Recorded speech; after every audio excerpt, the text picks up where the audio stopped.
Madam President, reserving the right to object, I strongly disagree with Senator Lee's proposal, amending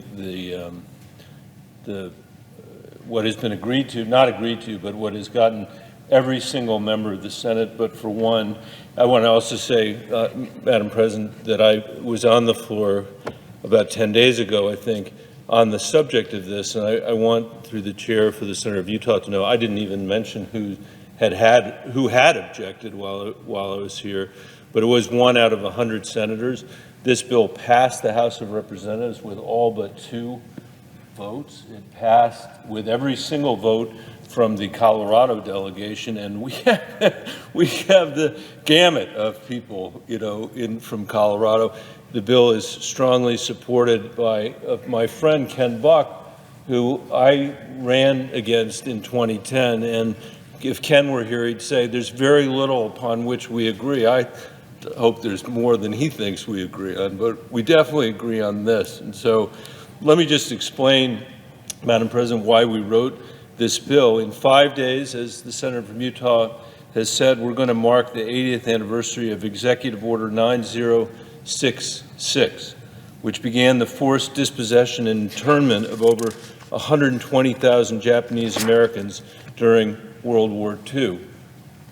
2/3 of them were citizens of this country, American citizens forced out of their homes into camps by our own government, by their own government. One of those camps was Amache in the eastern plains, on the eastern plains of Colorado, where the federal government detained nearly 10,000 Japanese Americans against their will. Most of them had less than a week.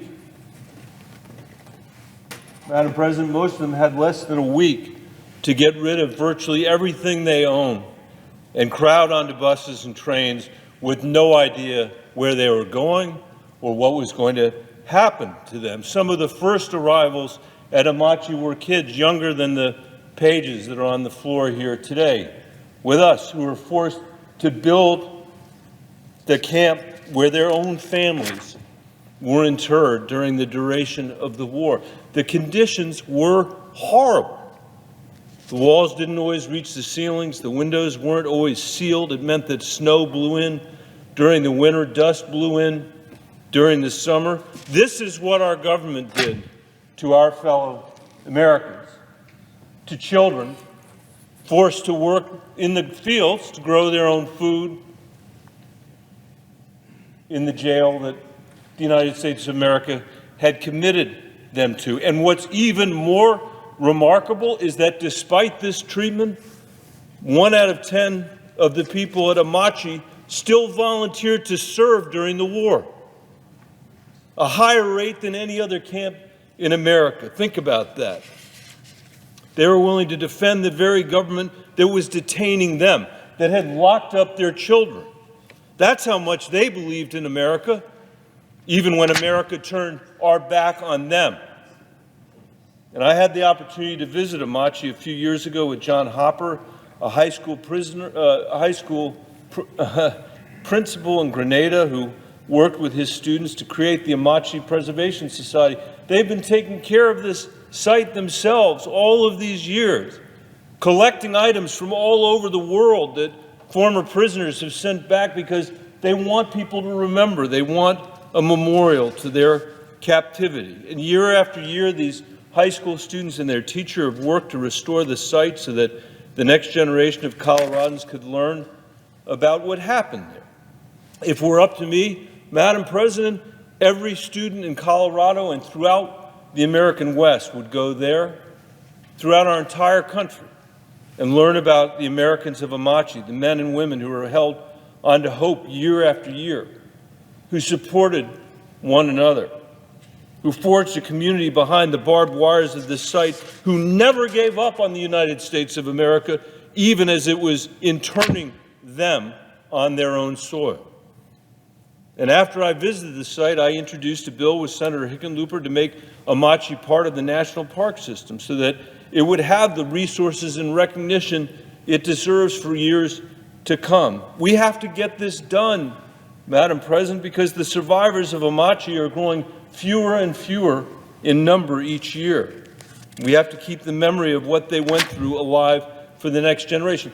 That's what Colorado wants, Madam President. I have a list of over 70 groups that support it, from the Asian Chamber of Commerce to the Colorado Council of Churches to the town of Grenada, who owns the site today.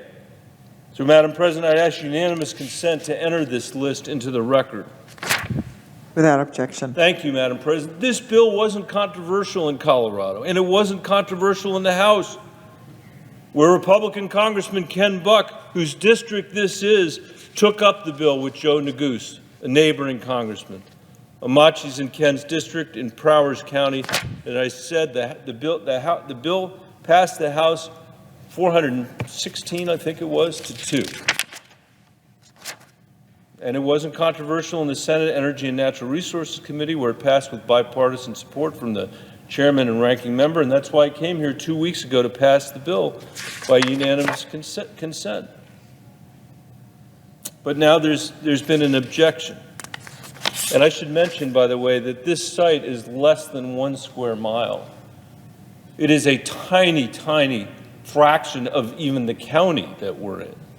And it seems to me that we shouldn't, if we believe in federalism at all, we shouldn't be blocking Colorado's right to preserve less than 1 square mile the way we see fit.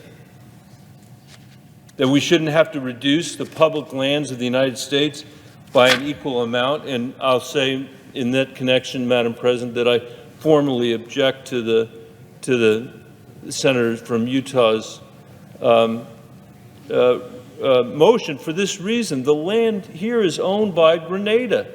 It's already public land. The town has said it wants to donate it to the National Park Service.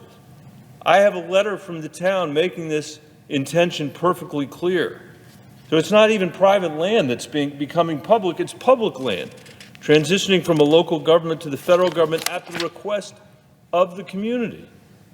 And they're not asking for anything in return. And I think that's an important point that the senator from Utah has raised, and we've worked with the town to show that they're not asking for an exchange. They want to donate the land as their patriotic contribution to America to protect this part of our history.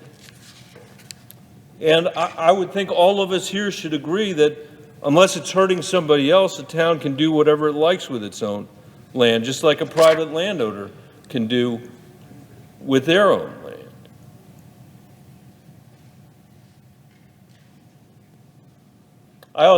Let me stop there, Madam President, and see whether the senator from Utah has any reaction to that. I will formally object to his motion, and I'll stop there. And I've got other things to say, but I hope that maybe we can get to an agreement based on what I would offer. So I object.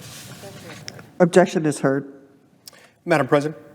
Senator from Utah. Yeah, a couple of points. I don't think we're far off in where we are on this.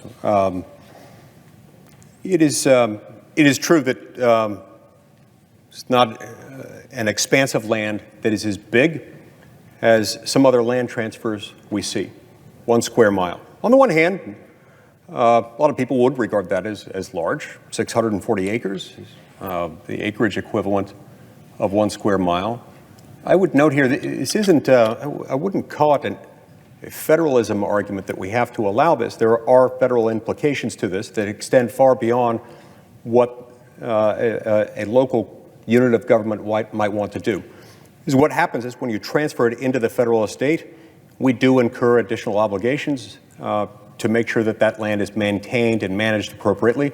It does cost money, and it takes an expense off the books of those who would otherwise be maintaining it. So it's not without any consequence at all, nor is it a matter of simple operation of federalism to say that we should allow this in this circumstance. I would note, moreover, that we've come closer on this. The amendment that I offered a moment ago that my friend and colleague, the senator from Colorado, objected to, is one that would allow this to happen, but would require an offset to be made by the appropriate federal land managers within 1 year of the transfer of this land. There's nothing about that that strikes me as particularly unobjectionable, particularly given the fact that the federal government owns and manages about 30% of the land mass in the United States. In my state and in Colorado, it's much more than that, but there's nothing about that that should be particularly objectionable. That said, the senator from Colorado has changed this legislation in a meaningful way. And because I've got a desire to honor those victims of this horrific event in American history, and the senator from Colorado has offered up a separate solution, one that would involve donation rather than acquisition by the federal government. And although that also raises some concerns in that over time, I think we've got to watch this, because the more we enhance the federal land footprint, the more difficult it will be for the federal government to keep up with the maintenance backlog. But given that this doesn't directly impact concerns quite the way those same concerns might be implicated if we were having to purchase it at the outset, I'd be inclined, if my friend from Colorado were interested in offering that amendment,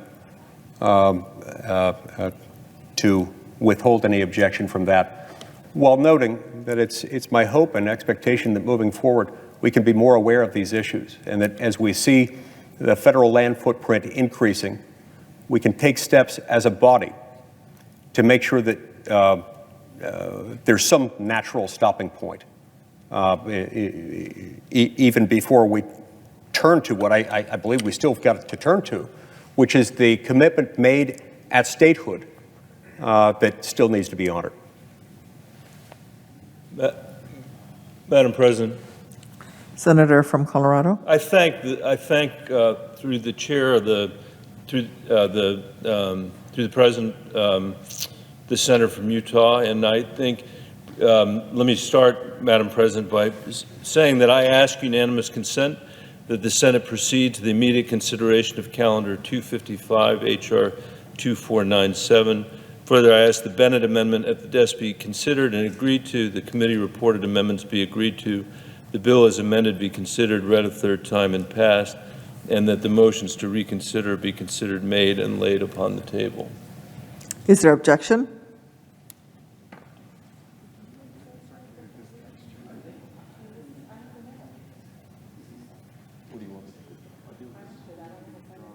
Madam President? Senator from Colorado. This is all happening on the fly right now, so I'm actually going to withdraw that in the spirit of what Senator Lee has said. Hopefully we can do this later today. We need to make sure that everybody has the benefit of seeing the language, and then we'll be back later to do this. So I thank the senator from Utah, and I will spare him the rest of my speech, except I think he deserves to hear this, and I think everybody here deserves to hear this, which is when the E&R committee took this legislation up this fall, here's what the survivors from Amache wrote to the committee, and I just want to put their words into the record before I withdraw. During World War II, this is their words. During World War II, we were forced to live as prisoners in our own country.